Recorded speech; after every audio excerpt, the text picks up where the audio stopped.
Warahmatullahi wabarakatuh.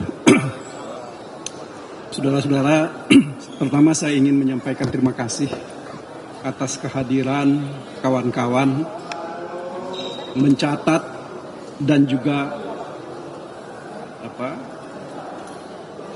melakukan banyak kegiatan. Bahkan juga saya kira mengabadikan seluruh kegiatan kita di Mahkamah Konstitusi ini. Apa yang kita harapkan adalah bahwa seluruh kegiatan kita di Mahkamah Konstitusi ini nanti akan merupakan satu rangkaian dari sejarah dalam membangun peradaban hukum yang adil berdasarkan kebenaran. Itu pertama yang ingin saya sampaikan kepada saudara-saudara.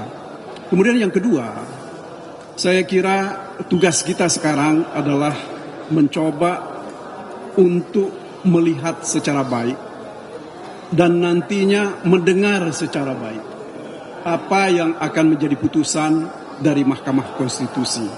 Ya, tentu kita berharap bahwa Mahkamah Konstitusi tidak akan terikat dengan kungkungan tradisi yang selama ini bisa merugikan banyak pihak. Kita berharap mereka melakukan kegiatan apa yang kita sebut dengan judicial activism. Dalam arti bahwa mereka harus melakukan pembaharuan hukum. Ya.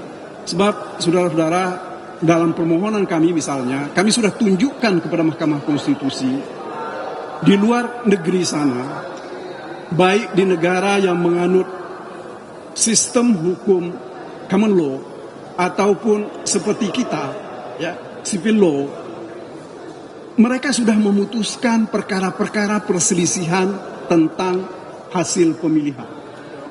Salah satu argumen yang mereka sampaikan adalah kalau proses pemilihan itu dilakukan dengan cara yang tidak baik, dilakukan dengan cara yang curang, maka itu akan menjadi alasan untuk membatalkan pemilihan presiden itu.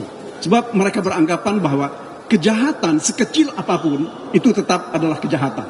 Nah, ini saya kira yang tidak bisa kita tolerir. Dan ini juga yang menjadi alasan kami mengapa kami datang ke Mahkamah Konstitusi ini. Kita ingin mengingatkan kepada bangsa ini, tidak boleh kita mentolerir keburukan. Apalagi kalau keburukan itu dilakukan untuk mempertahankan kepentingan satu keluarga atau satu kelompok. Terlebih lagi kalau untuk membangun dinasti baru. Ya. Sebab saya kira sejak kita merdeka, dinasti itu tidak boleh dibangun kecuali untuk kerajaan-kerajaan. Kita, saya kira terutama sejak 1998, demokrasi sudah dikembangkan secara baik dan ini berkembang. Akan tetapi nampaknya sekarang di akhir ini hampir ke tahun ke-25 dari proses sejak reformasi itu, ini mau ditutup, ya, mau diabaikan untuk kepentingan keluarga dalam jangka pendek. Itu persoalan kita. Saudara-saudara, saya cuma sedikit akan menyampaikan apa yang saya dengar, ya, dari pernyataan-pernyataan menteri, 4 orang menteri dari pagi tadi dan juga dari DKPP. Satu hal yang saya kira cukup jelas dalam nalar kita, mereka mengemukakan ada pembagian bansos yang dilakukan oleh presiden, ya, dan itu di luar yang merupakan program dari Kementerian Sosial.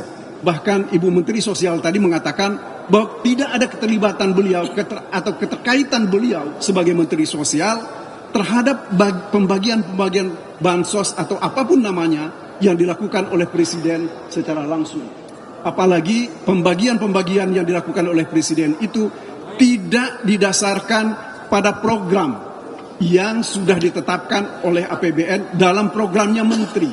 Tetapi ini berdasarkan satu Kepres 125 tahun 2022 yang, ya, Kepres itu dibikin sendiri oleh presiden. Ya, kita nggak tahu argumen awalnya ini untuk apa. Meskipun di dalam pelaksanaannya dikatakan itu adalah untuk mengatasi El Nino. Ya. El Nino itu kan sudah, kalau seperti ahli-ahli yang sudah kami hadirkan kemarin, November tahun lalu itu sudah selesai. Mungkin kalaupun ada keterlambatan hasil panen, tidak perlu dilakukan setiap bulan pembayaran terhadap bansos terkait dengan El Nino ini. Kemudian saudara-saudara, khusus terhadap bansos, dalam praktek yang terjadi selama ini dan sesuai dengan aturan yang ada, bahwa itu dilakukan oleh Kementerian Sosial dalam waktu setiap 3 bulan. Ya. Tidak seperti yang terjadi sekarang, itu dilakukan setiap bulan, sejak bulan Oktober, November, Desember, Januari, dan Februari. Apa maknanya ini bagi kita? Bagi kita yang berakal sehat, mestinya kita katakan bahwa ini mencederai akal sehat kita kalau dikatakan ini tidak ada hubungannya dengan proses pilpres dan pemilihan-pemilihan yang lain. Saudara-saudara, saya kira ada satu hal lagi yang saya kira yang patut kita catat, bahwa ada penyimpangan berdasarkan Perpres 125 itu, di mana tidak ada keterlibatan Kementerian Sosial di dalam hal pembagiannya. Ini apa maknanya? Tentu kita, nalar sehat kita akan mengatakan bahwa Ibu Menteri ini tidak ingin dilibatkan. Ya, karena ini barangkali bisa saja argumentasinya, atau paling tidak asumsi saya, bahwa kalau Ibu Menteri ini tahu dan terlibat, berarti bansos itu juga mesti dibagi untuk kepentingan partainya Ibu Menteri, atau siapa yang didukung oleh Ibu Menteri. Nah, sementara sekarang, kalau dari kemarin saksi-saksi kami mengatakan bahwa di Jawa Tengah itu ada 7 kali atau 10 kali Presiden membagi-bagi bansos. Bahkan kalau saudara-saudara saya ingat betul, ada tulisan yang mengatakan bahwa selesai bagi-bagi bansos itu Bapak Presiden minum kelapa muda, ya, di Magelang bersama dengan Cawapres. Begitu juga Pak Menteri, 2 orang menteri yang mengatakan bahwa bansos ini adalah dari Bapak Presiden. Ini kan personifikasi bansos yang tidak seharusnya dilakukan. Karena bagaimanapun juga itu kan aset milik negara. Itu milik kita, kita bayar pajak. Ya, dari pembayaran pajak kita itu diberikan. Jadi saya kira itu yang bisa saya sampaikan. Satu hal lagi, Bang Mulya, mungkin ya, kita berharap bahwa ya mari kita berdoa bersama-sama nanti di dalam hati kita. Mudah-mudahan Tuhan membuka pintu hati para hakim. Mereka dijauhkan dari rasa takut. Misalnya ada ancaman-ancaman dari pihak-pihak tertentu yang akan menjadikan perkara atau mereka akan diperkarakan. Karena selama ini kita dengar dan kita tahu cukup banyak orang yang disandra dengan perkara, ya, sehingga berpihak kepada pihak tertentu. Saya kira begitu dari saya. Terima kasih atas perhatiannya. Assalamualaikum warahmatullahi wabarakatuh. Teruskan Bang Mulya. Saudara-saudara, nanti ada Saudara Henry juga, mungkin Saudara Yanwar. Ya. Saya hanya ingin menambahkan hal-hal yang sudah dijelaskan tadi oleh Saudara Magdir Ismail. Tentu kita berterima kasih untuk semua presentasi yang diberikan oleh keempat menteri. Menteri Erlangga, Menteri Menko, ya, Erlangga, Menko PMK, kemudian juga Menteri Keuangan Sri Mulyani, dan juga Menteri Sosial Risma. Nah, kalau mendengarkan semua penjelasan keempat menteri itu, saya bisa mengatakan so far so good. Baik itu mengenai BLT, mengenai El Nino, keluarga harapan, dan lain-lain. Tapi itu penjelasan yang official, yang resmi diberikan di depan menteri. Saya bertanya dalam hati saya, karena banyak pertanyaan yang tidak dijawab. Tidak semua jawaban diberikan oleh keempat menteri. Jadi ini yang buat saya menjadi isu.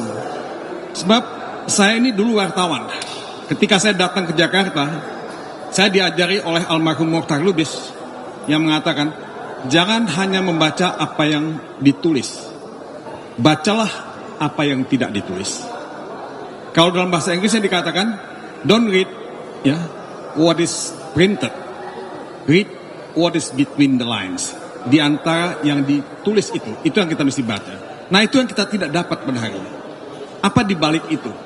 Ya. Jadi saudara-saudara, tadi Kemenko PMK bicara mengenai negatif externality, ya, hal-hal yang negatif ya dari hal-hal eksternal yang negatif, ya.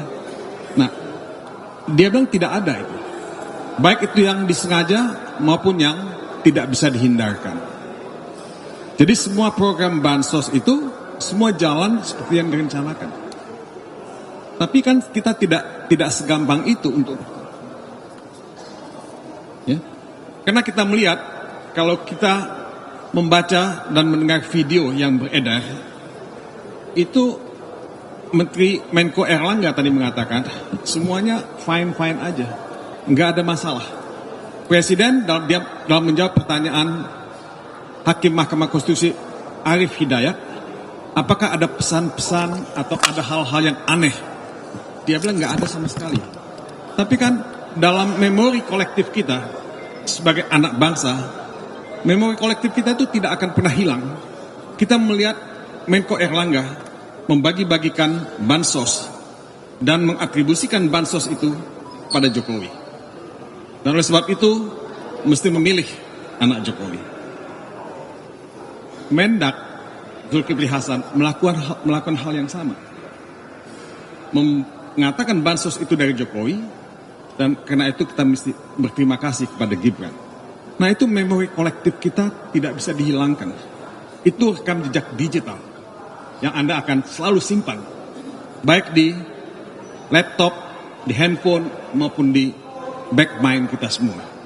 Jadi saudara-saudara, ini nggak akan pernah selesai. Penjelasan ini tentu membantu, tapi juga tidak membantu, karena tetap menyisakan banyak pertanyaan di hati kita.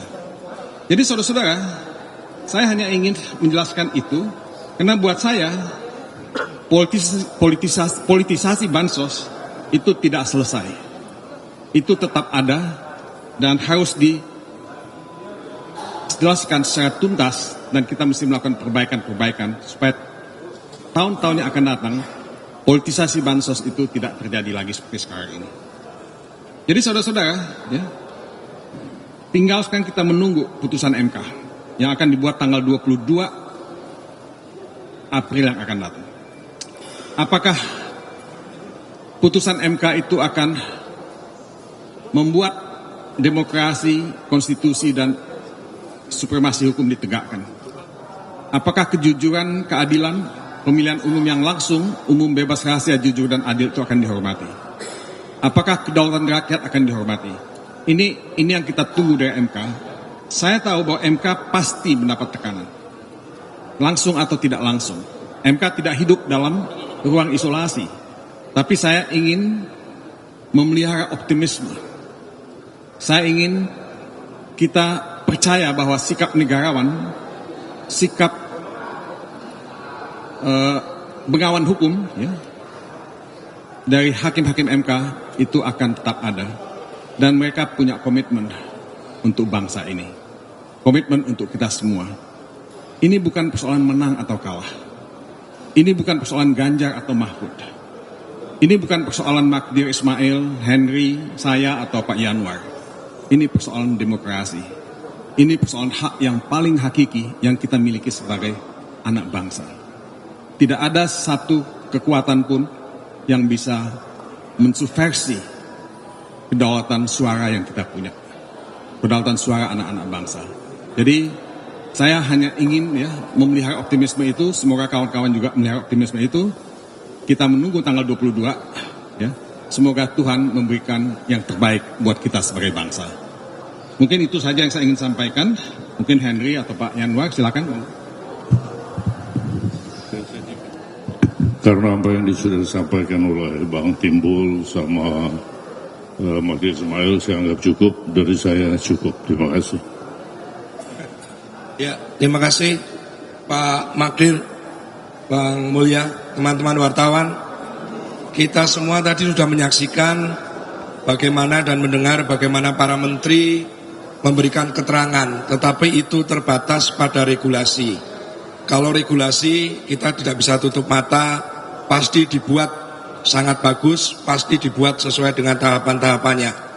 Tetapi keterangan para menteri tadi tentu saja berbeda dengan keterangan para saksi yang pernah kami hadirkan, bagaimana di Sumatera Utara, di Medan, pembagian bansos begitu masif.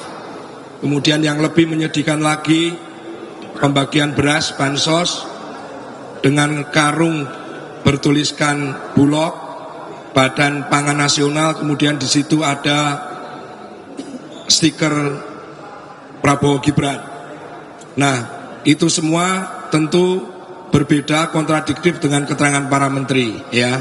Satu itu. Yang kedua, kami ingin memberikan satu catatan, apabila Mahkamah Konstitusi dalam memutuskan perkara permohonan kami, permohonan 01 itu tidak membaca keadilan, tidak membaca kebenaran-kebenaran yang diterangkan oleh para saksi, maka akan menjadi presiden dalam pilkada yang tahapannya pada bulan Mei sampai pelaksanaannya November nanti.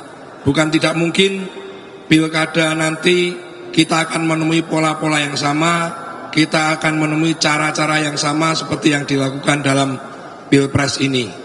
Jadi kawan-kawan, kita berharap Mahkamah Konstitusi akan memberikan keputusan yang bukan saja adil bagi urusan Pilpres, tapi menjadi pegangan buat Pilkada 2024 nanti. Terima kasih.